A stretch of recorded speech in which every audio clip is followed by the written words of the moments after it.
ever wondered just how much your face reveals about you? And have you thought, well, it's just a face?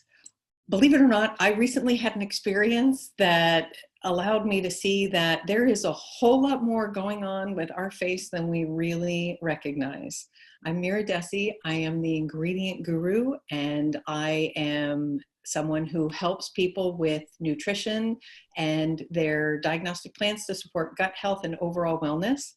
I am talking today with a really fascinating man.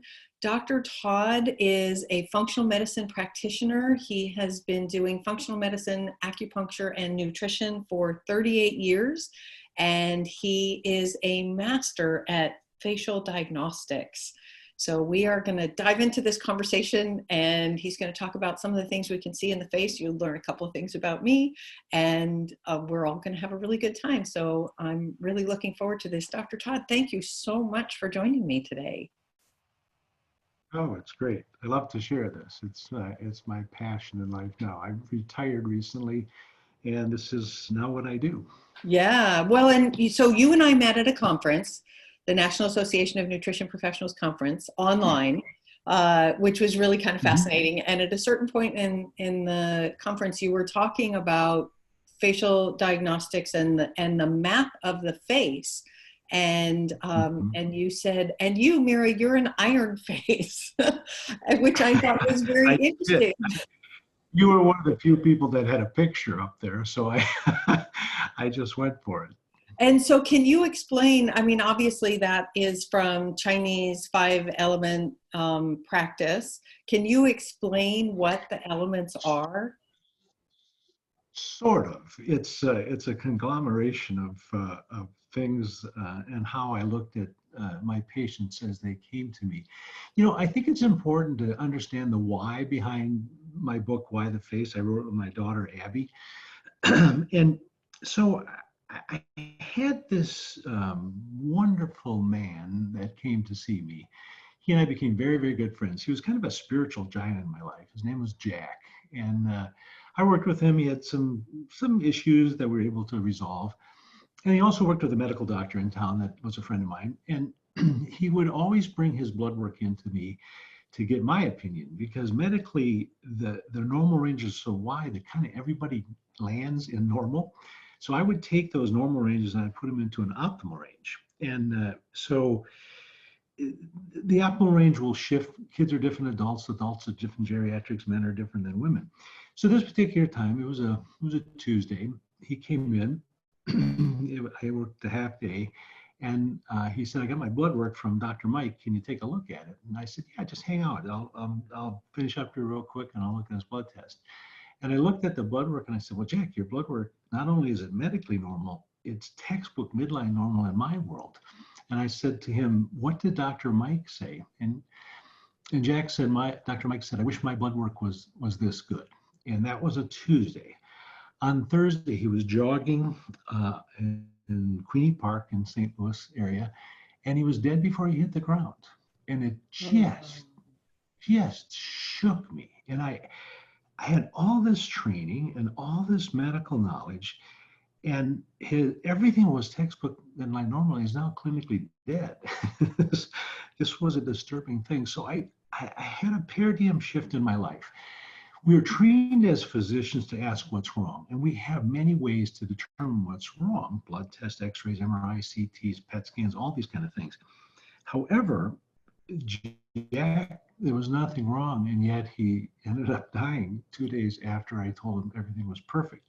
So I began the walk towards looking at my patient, asking what's not right. I'd already been very much into nutrition. I was very involved in traditional Chinese medicine. So I began this search for asking what's not right. My philosophy is this: we start healthy, we should live a nice long life, and we all end up dying. Somewhere in there we all are. And I call this process from health to death dis-ease. There's a disharmony in the body. And this dis-ease occurs in 3 steps. When we leave health, we simply go out of balance. In Chinese medicine, we have a term called qi. It means life force or life energy. And in this phase, this qi phase, you don't feel bad, you just don't feel right. Then you go to the water phase, what I call the water phase. And this is where you have symptoms and nobody can figure out what's going on. Mm. The last phase is the blood phase. This is where the medical tests do in fact show a diagnostic indicator, and you'll be able to sick or well depending on what those tests show. But notice the weakness. You got to be 2/3 sick before medicine sees anything wrong. And that is not a slam against medicine. It's just observational. So I went on a search for a way to figure out what's not right, and I came across many things in I have 82 books on facial diagnosis. The majority Oh of them my talk about goodness. personality. Yeah, yeah, it's a very common thing. As I said, the majority talk about personality. I wanted a book about physiology. So when I looked at you and said you're an iron face, there are 9 face shapes. You're mostly iron. There's a little bit of earth energy or earth face to you. So an iron face, I call it the 3 S's. You're strong, stable, and stubborn. And you said your I said, just ask my husband. Yes. So that initiated our connection, and then you sent me a formal picture of your face from the front and the side in a neutral, and then I was able to assess a number of different things. You might want to just share how you felt about what I told you without knowing you. Yeah, you know what? I thought it was really fascinating because you and I had, all you had me do was send you 3 pictures of myself, and that was it. And so front on, and then left side and right side. And then we sat down and had this amazing conversation. And 2 of the things that really stood out to me from that conversation were that you repeatedly kept talking about how there was a problem with the gallbladder. And because you did not know me, I had filled out no paperwork. You had no way of knowing that when I was pregnant with my 3rd child, I developed gestational diabetes, gestational gallstones rather, not diabetes. And not knowing what I know now, I was not able to save my gallbladder. So I do not have one. And I therefore have to supplement and eat properly and take care of myself to make sure that my body is okay. And then the other thing is you asked if I had had some kind of a head trauma because there was an indicator that I might have had a concussion. And I've actually been in 2 really bad car accidents, and I've had 2 concussions. And so I thought that was kind of fascinating that just by looking at my face, you could see those things. Yeah, it sounds kind of woo-woo, but we all do facial diagnosis. When you meet someone, you look at them, you assess something. You don't know what it is, but we will all pick, we call it a vibe, an energy, whatever it might be. But we all do facial diagnosis.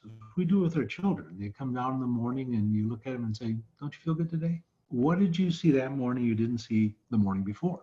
Mm-hmm. So again, it's not as unique as we think it is because we all do it.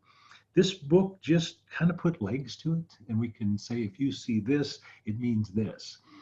And it's unbelievably accurate. I'm shocked. And, again, my thirst for trying to never have another Jack in my life, and that event occurring, that thirst led me to search all these different things, and the facial diagnosis was the easiest. There is a lot of 5-element acupuncture in this. There are 5 elements: the wood, fire, earth, metal, and water. And we took 5,000 years of traditional Chinese medicine and boiled down to 1 chapter, easy peasy, and kind of give you an overview. You don't have to become an acupuncturist to understand this. You don't even have to understand traditional Chinese medicine. We give you what you need to know. The book has a little bit of a section where you can kind of answer some questions and determine what element you are. So if you are, say, a wood element, which is liver, gallbladder, you'll tend to have one-sided headaches. You'll have, the liver governs muscle and connective tissue, so muscle tension or muscle weakness is common. It controls your fingernails, so your nails can be unhealthy. Alcoholics, their big toe is usually big, thick, and yellow and gnarly. And that's because the liver meridian comes out the big toe. So this is not this bizarre woo kind of thing. It makes a lot of sense. Anger is the emotion of the liver. So if anger is a big part of your body, of your being, then this can actually cause you to have the liver malfunction. Now, the liver's got 800 known jobs, so 800 things can go wrong. So it's kind of a valuable kind of thing. And I've always said, and we teach that when we talk about emotions, anger is the excess emotion. There's always an excess, a balanced, and a deficient emotion. The balanced emotion of the liver is to be assertive. The deficiency is a lack of assertiveness. You'll see this very gender specific. Men tend to have a lot of anger issues. That's why for every female in prison, there's 28,000 men. So it's because they get angry and do stupid things. And why do women lose their gallbladder at an 8-to-1 ratio to men? Because women internalize anger. That's not a sexist statement. It just happens to be factual. So you'll internalize that anger, and you can't give up a liver because you'll die without it, but you can give up a gallbladder, and that's what your body did. So it's kind of interesting how that works. And one of the other things that was so fascinating about the talk was how, you talked about how one side of the face is more heavily influenced by maternal, lines, and the other side is from paternal lines, and that, it's so funny because as humans, we like to think that we should be perfectly symmetrical, and nobody is. We're not. But to then talk about some of the subtle differences left to right, I found that to be very fascinating also, because that's part of what makes up the character of our face. Exactly. And that is a unique aspect of our book. Of the 82 books I have, they don't talk about this. This was more an observation that I made over a number of years. Now, again, I used this for 38 years in practice, so I became pretty adept at it. But the right side of our face is what we show to the public. It's the energy we throw out there, and it's our mother's influence. The left side of our face is our true inner being, and it's what we kind of hide. And you can't even see the left side of the face. When you look at someone, there's so much energy, so much power coming out of that right side that's all you see. Now, Washington, D.C. is full of people that are two-faced, and I mean that in a total correct way. Everyone is different, and it's almost eerie to look and cover up the one side and look at the eye of the left side and see who these people really are. It's unnerving, and it wouldn't be comfortable. But we all put on a happy face, or we put on a face, and the face is our mother's influence, and it's the right side. And I've trained myself not to see that side. I look at the left side. It's hard to do. Well, and I think one of the other things that's very interesting about that is because this is not something that we're very familiar with or very attuned to, it's startling when someone who, like you and I, have never met before, we have never met in person. I didn't even professionally know anything about your work. You didn't know anything about mine. And yet, from 3 simple photographs, you were able to see a lot about my body state and my health. So one of my questions for you is, with all of the people that you worked with, learning how to do this, how can people reclaim some of their health and rebuild a better strategy for optimal wellness simply by learning to better understand what's going on with their own facial map? Sure. There needs to be a starting point. If your blood, look, this is a common occurrence, was a common occurrence in my practice. I had a female, usually perimenopausal, menopausal, ton of symptoms, gut issues, fatigue, sex drive diminished, and everything was textbook midline normal. And of course, the medical response, usually from the male medical doctor, oh, honey, you're under stress. Take some Prozac. So you'll gain 20% of your body weight, but you won't care because Prozac does that. So I think it's important to have a starting point. And I used this kind of diagnostic technique to help me understand what's not right. So when I would support, say, someone with a gallbladder problem, it's easy to say, careful on your fats and that kind of thing, because the gallbladder's job is to emulsify or break down fat. So does that mean you should not eat fat? No, you should eat fats that are healthy. An avocado is preferred to a French fry, obviously. But the symptom, you combine the facial diagnosis with the symptom picture and the history, and all of a sudden you have a starting point. And obviously I used a lot of supplements. When I started, I was labeled a quack, and then they said, no, you're not a quack. You're alternative. And I go, whatever. And then they said, a little time passed, and then I was complementary. Then I was CAM. I was complementary on alternative. Uh-huh. And then I was it ended up, now everybody's talking about it was integrative medicine. They began to integrate me instead of laughing at me. And then we became functional. I don't like the word functional. It sounds like math to me. I like to use the word, what's the word I like to use? Restorative medicine. That's my wife sitting here. Um, so we want to restore people back to where they should have never left in the first place. So there are a lot of things that are important. And to simplify it is make sure what isn't there is nutrition wise, and what shouldn't be there isn't. Are there toxins in your body? That's a very simple kind of thing. And I'm often asked when I lecture, what's the most important supplement? And I'll ask that of my patients, and I'll say, what do you think is the most important supplement? They say, well, I've been reading about vitamin D. And I said, yeah, it's really important. It's a pro-hormone. It's very important for health and bone development and all that kind of stuff. But I said, I've been reading a lot about fish oil. It's pretty important for cognitive health. It's pretty important for cardiovascular health. And they'll say, well, Dr. Todd, what's the most important supplement? And I'll say, here's the most important supplement. And the female patients would always grab their purse and pull out a paper and pencil and ready to write down. I said, here's the most important supplement. It's the one you're missing. That's the most important supplement. And I love that. That is I where love that. it is. Yeah, that's the most important one because it's different for everyone. And I believe in the theory of bio-individuality. Doctors don't like to think that way. They like to take everybody, no matter what size they are, and jam them through the peg that they are. And that's great for the people that fit in that peg fits that hole. But what about the triangle that is trying to go into a square or a circle? That doesn't work. So I like to look at my patients again with this bio-individuality approach. And in that menopausal female, my wife came to me one day and just grabbed me and slammed me against the wall and said, you help everybody, but you're not helping me. And I said, well, there's nothing wrong with you. And she said the classic, I can't lose weight. Perimenopausal, gain weight with menopause, that kind of thing. And so now it's my wife, and I don't like diets. All diets fail. Everyone, they all fail because they're all built on a wrong premise. They're all about not what all of them cause the brain to get a message that they're starving. So when the brain gets a message that it's starving, that's not a good thing. So now it's my wife, and I thought, I've got to take my way of thinking and apply it to my perimenopausal wife who gained some weight.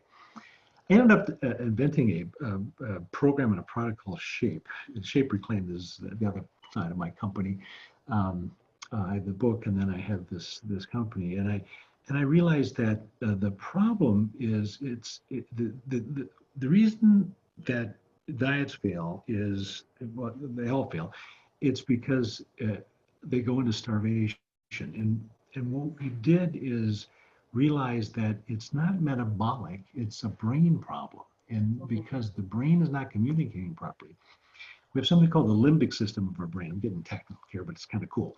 And we have in there's a hypothalamus and the pituitary gland. Now they talk to each other, they talk things over, and then they send messages to the body. To the thyroid, they'll send the thyroid stimulating hormone. To the ovaries, the luteinizing hormone, the follicle stimulating hormone. So this messaging system gets confused. So when I built a program and ended up developing a product called Shape Reclaimed, I applied this to my wife with unbelievable success. She dropped 20 some pounds, and then I began using other patients, and it ended up becoming a national company. And it was never my intent at that point in my career to start a national company. I knew nothing about it. I did not market. I didn't know any of that kind of stuff. But it's always built on the fact that we have to look at each person in a bio-individual way, and set up a program that's unique to them. And that is the excitement that I found in medicine, that you can do that. You can do it efficiently, and you can do it with great success. And you didn't have to say, oh, honey, you're under stress, take some Prozac. Yeah, no, and that's wonderful. So one of the things that I would love to ask is, I know you have a map of the face so that people can see, because this is more than just, and I want to, before you share that, I want to say that when I was sending you pictures, I was like, okay, so there's like, you know, my eyes and my nose and my mouth and maybe my cheeks, my jawline. Like, I had no idea how detailed you got with the face until you actually sat down on the phone with me and went through everything. So I would love for you to be able to share that facial map with people so they can see just how. I'm going to have my wife throw that up. You'll see my... See an arm here. Hi, Linda. Hi. Okay. There we go. There we go. There we go. And ta-da. So can you, unique. can you talk about this? Yeah. So everything that happens to the body is going to be marked in some way. In my way of looking, it's facial diagnosis. I also study iridology. So the body marks everything in the iris the same way, which is kind of fascinating. Some people practice hand reflexology or foot reflexology. It's a microsystem. That's all it is. And the face is a microsystem. And where things occur can be diagnostic. If you're a female and right when you ovulate, your chin breaks out. And if you look on this thing, that's the sex hormones. So if you have that monthly goatee of zits that women hate, how I would treat that is I would support the reproductive system. There's sluggishness in there and there's some toxicity in there. Oftentimes this was an indicator of something called PCOS, polycystic ovarian syndrome. When you see that baby with the bright red cheeks, if you look at the cheeks, that's the lungs. And they'll have fevers and they'll have coughs and that kind of stuff. So you're going to want to support the lung. If you've got all kinds of problems on your forehead, it's breaking out, we need to do some cleansing of the colon. And sometimes it's just a matter of taking some good fiber and that will take care of it. If you've got a deep crease between your eyes, that's a liver line. And, you know, you ask, well, the emotion of the liver is anger. Just go to a mirror and make an angry face. And what you'll see is lines form between your eyebrows. So it just fits. It's very, very nice. In your case, underneath your eyebrows, it was kind of full and puffy and looked unhealthy to me. And that's a gallbladder indicator. I couldn't tell your gallbladder was gone. I could just tell you got a gallbladder problem, or in your case, had a gallbladder problem because it's no longer there. The tip of the nose, if you think of W.C. Fields with the rhino femur, that huge nose, he died of a heart attack. And the tip of the nose is the heart. So all these things can be incredibly diagnostic and lead me to ask the question, what's not right? I can take the patient down a path and see if they fall into a nice category, and then I can support them and get them back to, restore them back to health where they should have never left in the first place. That is very cool. Well, thank you so much for sharing that. You bet. Yeah, so one of the things that I wanted to ask, I'm sure at this point there are probably a number of people who are like, well, how do I do that? So do you actually do those kinds of facial diagnostics for other people or only for clients?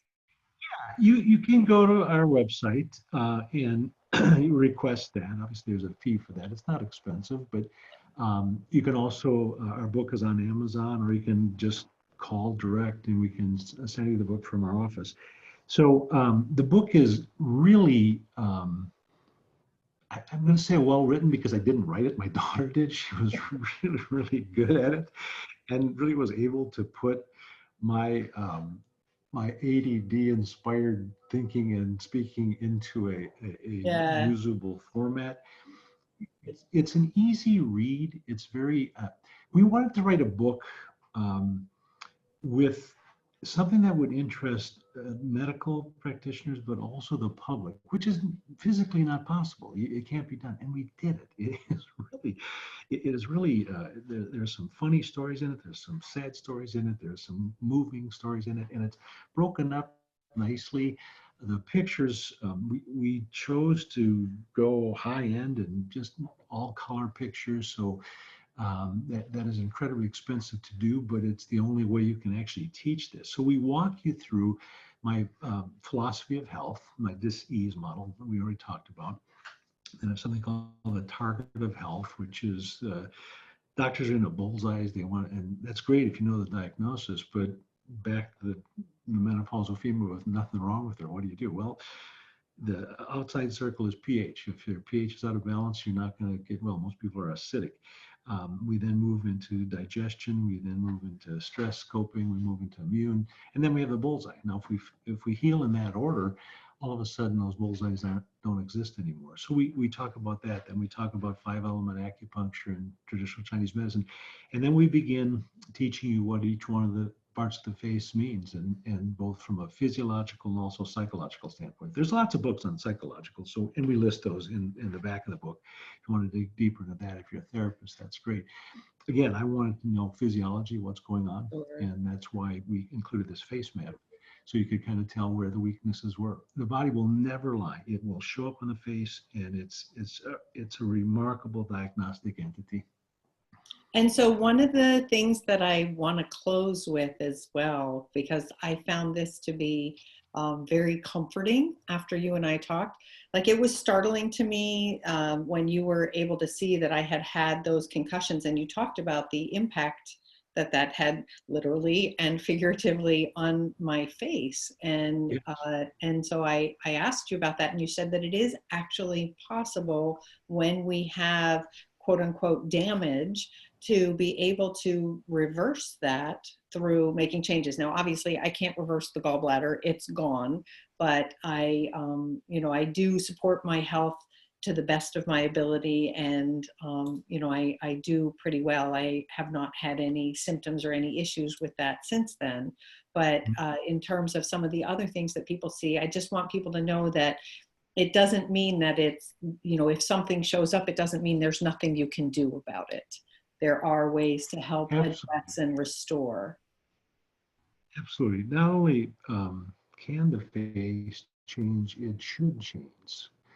Think of it this way: the 9 face shapes. You are again an iron face, and so who's an iron face? Well, a 2-year-old is an iron face. They're supposed to be. They're stubborn. They're the terrible twos. That's where they learn, and that's the great way of learning. Will they stay that? Some will, some won't. And what face you are? I'm a bucket face. Do not play me in Trivial Pursuit. I will kill you. I know something about everything. It's just, I like to put things into my bucket. My wife is a king face. She sees both sides of an issue, tends to be very fair, but her life's very black and white. This is right, this is wrong. So I wanted patient compliance. So when I talk to an iron face like yourself, I'm going to use words like, I need you to be dedicated here. If you can get behind this and put your all into it. If I'm talking to a bucket face, I'm going to pat him on the back, because bucket face is like a pat on the back. You can do this. You can do this. I know you got to think a lot about this, but if you think this through, I think you're going to get it. If you're talking to a king face, they want the facts. They don't want to talk the weather. They don't want to talk sports. They want, can you help me out? What's it going to cost? How long is it going to take? So how I talk to people enhanced my compliance. And all I wanted was my patients to get well. And I used facial diagnosis to use the right words so they can get there quicker. It was cheaper, it was quicker, and it was exciting for them to get well. Well, that is wonderful. Dr. Todd, thank you. I have learned so much from our conversation. Yeah, this has been really fabulous. So I'm going to put the links down below so that people can connect with you if they want to learn more, get the book, possibly have their own facial map done. That would be fabulous. And folks, I hope you enjoyed this video. I encourage you to click like, subscribe down below. Don't forget to hit that bell so that you'll get more announcements when we do more videos. And I'm really looking forward to hearing any comments or shares that you have about this. So thanks for joining us. Dr. Todd, thank you for being here today. Just a pleasure. Thank you for having me.